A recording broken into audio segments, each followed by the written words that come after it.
안녕하세요. 저는 40대 초반의 여자입니다.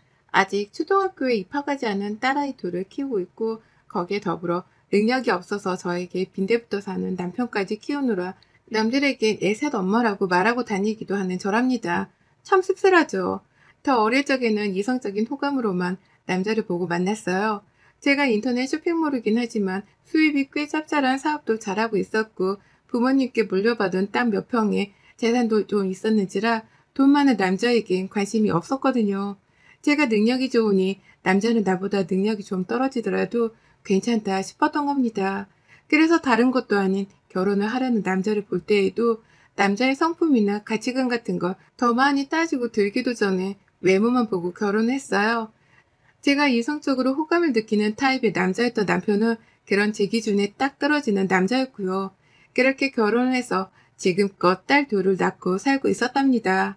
결혼해보신 분들은 다 아시겠지만 이게 참 만만한 게 절대 아니잖아요.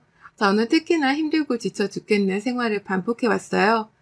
쇼핑몰 일이라는 게 낮밤이 따로 존재하는 것도 아니어서 대다수의 시간을 일에 할애하며 살았던 저였습니다. 다만 그렇게 살아도 괜찮다 생각을 했어요. 밖에서 돈을 잘 벌어오지 못하는 남편을 대신해서 제가 집안의 가장 역할을 해야 한다 여겼으니까요. 저희 남편은 소위 말하는 백수였습니다. 자기 말로는 프리랜서라고 하는데요. 사실상 1년 중에 일하는 날이 한 달도 채 되지를 않는 무직에 가까운 사람이었죠. 디자인 관련 일을 하고 있고 쇼핑몰 일을 하는 제가 봐도 능력이 있어 보이는 사람이었는데요. 이상하리만큼 결혼하고서 일을 하려 하질 않더라고요.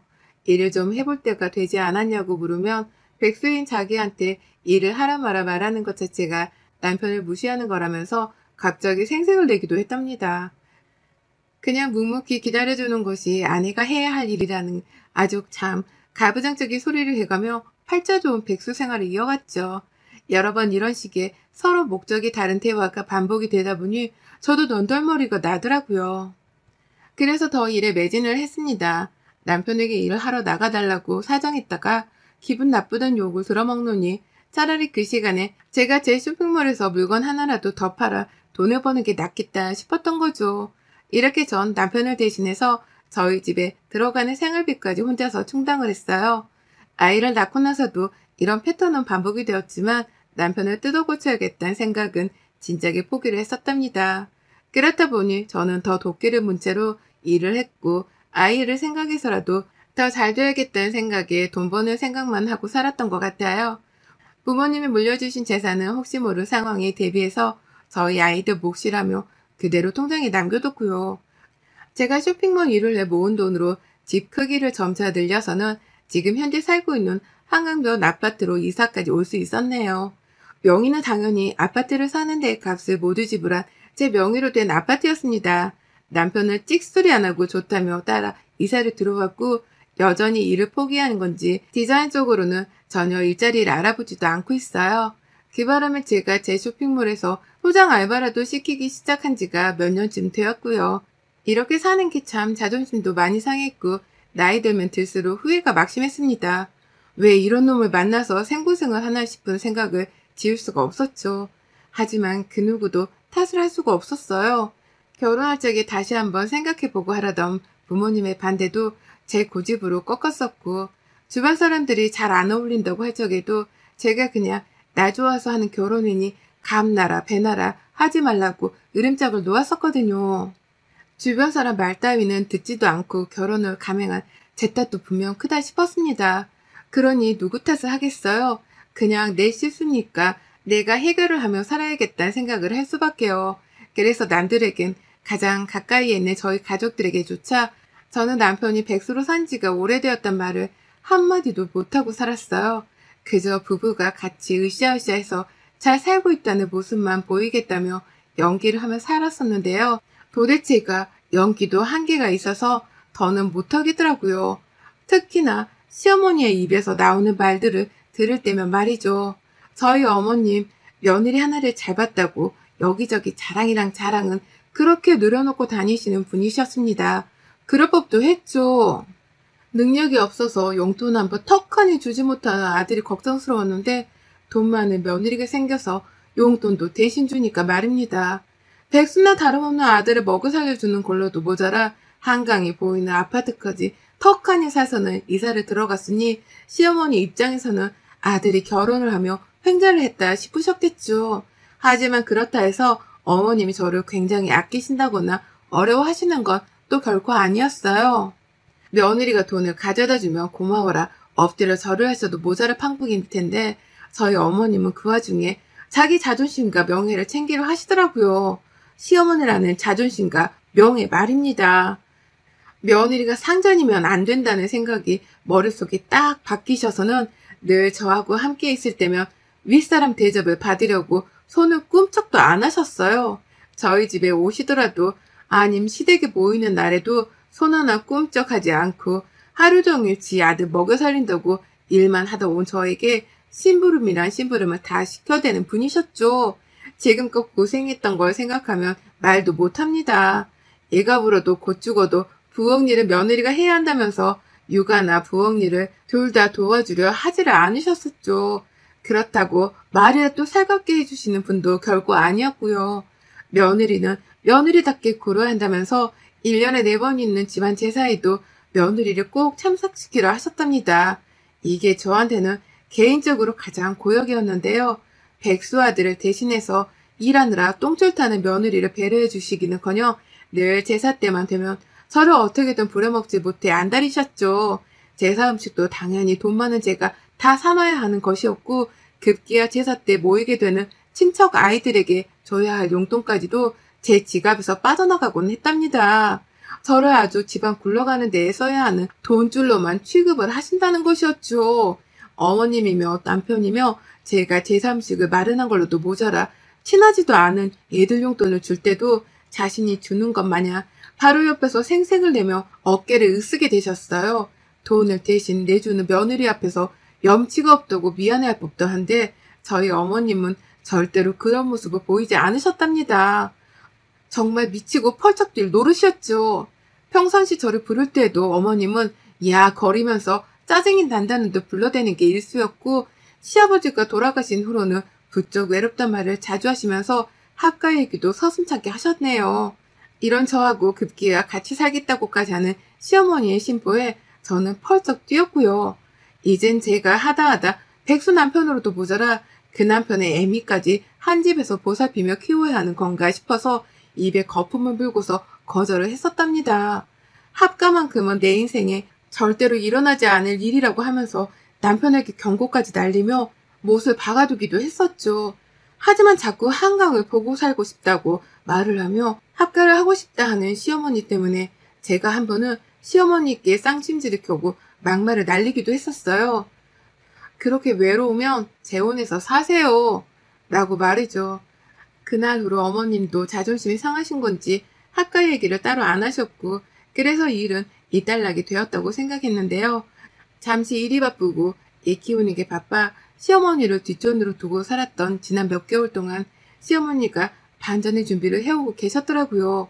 며느리인 저하고 한 집에서 살며 아들도 보고 돈도 받고 님도 보고 뽕도 딸 그런 준비를 말입니다. 지난 4월에 갑자기 날라온 전화 한 통을 무의식 중에 받았는데요. 부동산이라는 거예요. 집을 내놓은 것도 없고 집을 살 것도 아닌데 부동산에서 왜 전화가 왔나 싶어서 황당해했는데 이내 알아차렸죠. 설마 시어머니가 뭔 수를 쓰신 건가 하고 말이죠. 그리고 아니나 다를까 부동산 사장님이 시어머니 동네 이름을 언급하면서 여기 집 내놓으신 거 살 사람 있는데요. 라고 하시는 겁니다. 그 순간 온몸에 소름이 쫙 돋았네요. 시어머니가 사시는 현지 집을 파시려고 한 걸로도 모자라 저한테 이걸 알리겠다고 부동산에다가 제 전화번호까지 공유를 했다는 사실에 기똥이 찼죠. 그래서 전 바로 일을 하다 말고 뛰쳐나가서는 집 내놓은 걸 내려달라 했습니다. 그리고 시댁을 찾았죠. 어머님은 처음에 당황을 하시다가 나중엔 네가 뭔데 집을 내놓지 말라 난리야. 내가 내 아들 보러 들어가 살겠다는데 라고 하며 우겨대셨어요.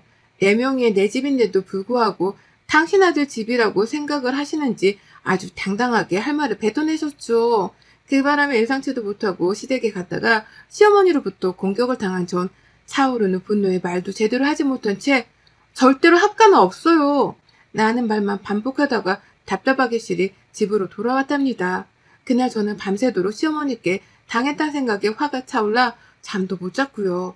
옆에 있던 남편이랑도 주먹만 안 날렸을 뿐 피 터지게 말싸움을 해가면서 시어머니 좀 단속하라는 말로 밤을 샜어요. 어떻게 돈 한 푼 보태지도 않는 며느리 집에 허락도 안 받고 들어오려고 생각을 할 수 있냐며 머리를 절레거렸고, 합가를 하게 되면 너랑 나랑 이혼이라면서 남편에게는 이혼까지 하겠다는 말까지 불사지르며 경고를 제대로 했습니다. 그제서야 남편도 마음대로 하라는 식으로 대답을 하고서는 더는 합가 이야기를 꺼내지 않더라고요. 그래서 전 이렇게 찜찜하지만 합가 문제가 어떻게든 해결이 된 줄 알았어요. 그런데 6월이 되었어야 이 문제는 다시금 수면 위로 차올랐답니다. 분명히 이혼도 하겠다는 경고를 날렸는데 남편이나 시어머니는 그게 그렇게 심각하게 들리지를 않았던 모양이더라고요. 또다시 부동산에서 연락이 오고야 말았어요. 남편 핸드폰으로 집을 사겠다는 연락 말입니다. 남편이 잠깐 음식물 쓰레기를 버리러 간 사이 핸드폰으로 자꾸만 전화가 걸려오길래 누구 전화인가 싶었어요. 저장도 되어 있지를 않은 게 찜찜하기도 해서 제가 무턱대고 한 통을 받았는데요. 집을 사겠다는 사람이 있단 부동산 사장님의 연락이었죠. 어느 집이냐 물으니 글쎄 또 시어머니 집인 거예요. 어머님이 여태 가만히 계시기는커녕 오히려 여기저기 더 많은 부동산에다가 전화를 해가면서 집을 팔고 계셨던 겁니다. 그것도 이번엔 제 전화번호가 아니라 남편의 전화번호를 남기셔서는 저만 쏙 빼놓고 이 일을 도모한 거예요. 하지만 그게 끝이 아니었습니다. 기분이 너무 나빠서 핸드폰을 껐다가 혹여나 이 자식이 시어머니랑 대화라도 나눴을까 싶은 마음에 카톡이 들어가 봤어요. 그랬더니만 찾을 노력을 하지 않아도 상단에 시어머니 카톡이 떠 있더라고요. 그리고 그 두 사람이 나눈 대화를 읽는데 와 정말 온몸이 끓어가는 걸 느꼈답니다. 너무 화가 나서 감정이 주체가 되질 않더라고요. 글쎄 두 사람이서 서로 집만 팔면 너네 집으로 들어간다. 들어와. 여기 어차피 내 집이야. 라는 말 같지 않은 대화를 나눴더라고요. 이 집 명의는 분명히 내 집인데 남편은 지 집이나 다름이 없다면서 주제넘게 시어머니를 모셔올 생각을 하고 있었고, 시어머니는 그런 아들을 믿고 자신의 깡을 믿으며 집부터 팔아버리고는 제 집으로 들어올 생각부터 하셨던 겁니다. 두 사람 다 저의 의견 따위는 아주 개박살을 시켜놓고서 지들끼리 계획을 짜고는 이사 준비를 해왔던 거예요. 부동산의 집을 파는 것에 남편도 주기적으로 물어보며 관리를 하고 있었고, 제 예상보다 더 치밀하게 두 사람은 저희 아파트에 들어와 함께 살 계획을 도모했습니다. 더 읽을 수도 없을 만큼 혈압이 올랐네요. 순간 캡처를 해야겠다 싶어서 그 모든 카톡을 제 핸드폰으로 사진을 하나하나 찍었어요. 혈압이 올라 뒷목을 곧 잡겠구나 싶은 타이밍에 남편이 집 안으로 들어오더라고요. 그리고는 제 손에 여전히 들려있던 자신의 핸드폰을 보고서는 왜 남의 핸드폰을 두고 있어? 내 거 몰래 봤어? 라면서 당장에 핸드폰을 빼앗아 들려고 했죠. 하지만 저는 그런 남편에게서 핸드폰을 끝까지 사수한 걸로도 모자라 그놈의 정강이를 걷어차버렸어요. 그리고는 말했어요.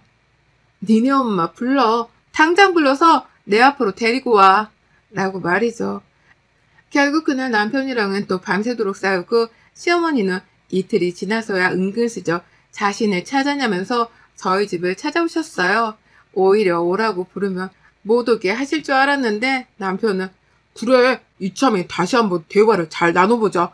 우리가 서로 가족인데 이건 아닌 것 같다. 라고 하면서 오히려 더 당당하게 시어머니를 부른 겁니다. 졸지의 남편은 지가 선심을 쓰는 듯한 입장이 되었고 저는 제 집에서 불편한 손님인 시어머니를 마주하게 되었죠. 시어머니는 평상시보다 훨 낮은 자세로 저를 맞이하셨어요. 보통 같으면 며느리는 며느리다워야 한다면서 혼자 시어머니 짓을 하겠다고 콧대를 높게 세워서는 깔보시 분이셨는데요.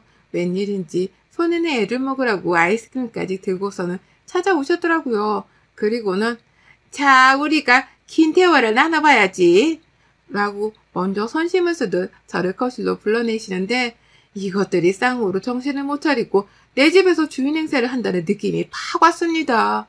그래서 가만히 있을 수가 없었어요. 저도 모르게 정신 차려 이것들아. 여기가 내 집인데 어디다 대고 오라 마라 주인 행세야? 라는 비명을 질러버렸죠. 집이 떠나갈 때 말이죠. 그러자 저를 부르던 시어머니는 웃음기를 잃으셨고요. 남편이 당황해서 왜 소리를 지르냐 하는데 그제서야 시어머니가 다시 불 붙은 듯 혼을 내시더라고요. 이게 보자 하니까 집 좀 있다고 요새 떠는 거야. 뭐야? 시어머니 앞에서 누가 소리를 지르래? 네가 이런 식으로 나오니까 내가 가만히 있을 수가 없는 거잖아. 네가 자꾸 집 있는 유세를 떨어대니까 내가 내 아들 길을 살리기 위해서라도 네 콧대를 꺾어놔야 하는 거잖아. 쟤 저럴 줄 알았어. 남편 알기를 우습게 한다고 내가 몇 번이나 말했잖냐. 당장 니들 이 집 명의 공동명의로 바꿔놔라. 당장 변호사를 부르던 법원으로 쳐들어가던 해서 명의를 바꿔놓으라고. 네 명의 말고 네 남편이랑 같이 하는 공동명의로 바꿔. 라고 하셨죠. 내 집에서 내가 내 집이라고 유세를 떠는 게 뭐 그리 잘못인 건지 남편한테 제가 집 가진 걸로 남편을 우습게 여기면서까지 유세를 떠는 중이라고 대놓고 이간질을 하는 시어머니의 말씀에 뒷목이 땡겼어요. 근데 남편은 그런 시어머니를 진정시키기는커녕 그 와중에 시어머니를 거들면서 감히 명의를 공동명의로 바꾸자는 소리를 뱉어내더라고요. 그래, 우리 그냥 가진 집은 공동명의로 해놓자. 안 그럼 나는 평생 이렇게 집 못 가진 채로 자존심이 상할 거고 우리 엄마가 합가하러 들어오시고 나서는 이런 마찰이 더 자주 생길 거 아니야. 라고 하면서 말이죠. 합가는 꿈도 꾸지 말아야 할 놈이 합가를 하게 되었다는 듯이 말을 하는데 와 정말 뭐 이런 까마귀들이 다 있나 싶었습니다. 제 말을 귀등으로도 듣지 않고서 지들끼리 하고 싶은 걸 다 해가면서 저를 농락하는 걸 더 이상을 봐줄 수가 없었죠. 그래서 저 시어머니가 돈을 시퍼렇게 들고 보는 앞에서 알겠다고 했습니다. 합가고 뭐고 다 뜻대로 해드릴 테니까 내일 날 밝으면 자세히 얘기하자는 말로 상황을 종료시켰어요. 예상치도 못한 저의 대답에 당황한 남편과 시어머니는 잠시 혼란스러워 하셨으나 제가 언제 또 말을 바꿀지 모른다 싶었는지 그래 그럼 내일 다시 이 문제에 대해서는 얘기를 나누자 라고 하면서 즐거워라 마무리를 지으시더라고요. 그리고는 어머님이 집을 나가셨죠. 그리고 전 그날 밤 남편과 나만 끝장을 봤습니다.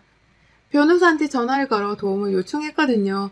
집을 멋대로 팔아서는 내 집에 들어오겠다고 하는 시어머니의 말씀.